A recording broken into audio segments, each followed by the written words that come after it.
We have Matt more. We'll get to the shakedown with Matt. From one package to another.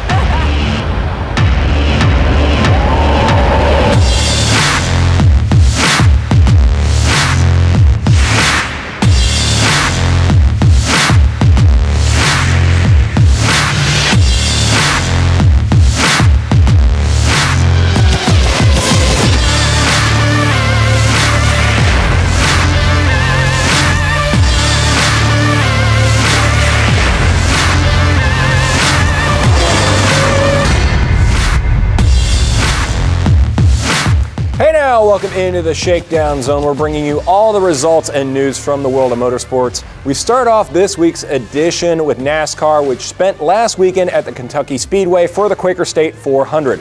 The race wouldn't start out great for six-time champion Jimmy Johnson. He would spin and hit the wall in turn 4 on lap 31 of 267. For Johnson, it would be the second time during the weekend that the number 48 would find the wall at the mile-and-a-half track. Johnson wrecked on Friday during practice and would be in a backup car for Saturday's race. Johnson would return to the race but would end up finishing 32nd. It was just as bad of a day for Johnson's teammate Chase Elliott as well. After wrecking last week in Daytona, Elliott would be taken out by Ryan Blaney. The two youngest drivers on the circuit would both return later in the race. Elliott would return to the race on lap 145 after being put 57 laps down from the leaders. And you wouldn't think Kentucky would have a big one, but they did. Brian Scott and Chris Buescher and A.J. Allmendinger would get caught up midway through the race. This would be the first of 2 wrecks for Allmendinger. The second would result in him having to get a splint put around his thumb after he got it stuck in the steering wheel. He did have x-rays this week to get it looked at, and the team said it was fine, and he's been cleared to return to competition this week. But the man on top of the world right now is Brad Keselowski, who would end up having just enough fuel to hold off Carl Edwards in the final lap to win his second race in a row and his 4th of the season. Let's hear from the winner about what he thought of the Quaker State 400. Tonight was a very disciplined race for sure. Maybe you can make an analogy to short track racing. I'm not sure, but it took a lot of discipline to run this track tonight. If you got into turn 3 and 4 the least bit wrong, you wrecked. That's just the way the race was, and I think that's what we saw. There's arguments to be made, good or bad, for that. I think it's a good challenge. We're professional race car drivers. It shouldn't be easy. It wasn't tonight. It was very, very difficult, and you had to certainly be very smart.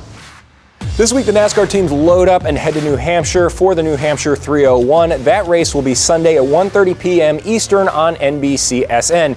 IndyCar is heading north of the border to Toronto this weekend.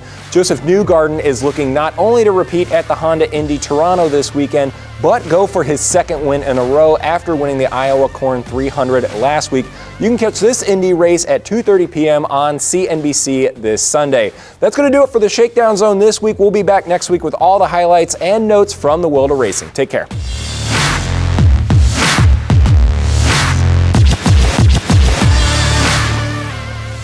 Thank you, Matthew. Hope you're thirsty. Up next, we're giving you the deets on the best wine to go with your meats. And I'm showing you one of my favorite summer recipes. It's sure to be a hit at your next barbecue. So stay tuned. You don't want to miss this.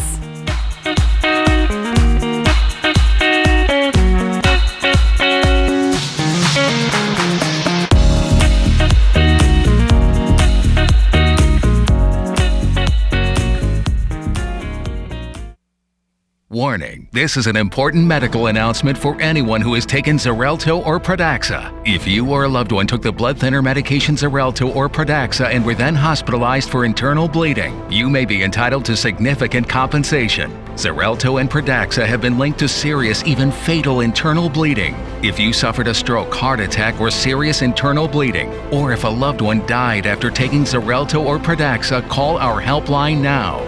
Our network of attorneys have years of experience fighting the big pharmaceutical companies and is ready to fight for you. You'll pay nothing unless there's a recovery in your favor. Potential claims are being reviewed for users of Xarelto or Pradaxa who have suffered severe bleeding or hemorrhaging, stroke, or even death. Call Xarelto Pradaxa Troubles today for a free confidential consultation today. Don't fight this alone. Please call 800-453-0761. That is 800-453-0761. I rescued Toast from a shelter in 2011. I love Toast because she's a lazy diva.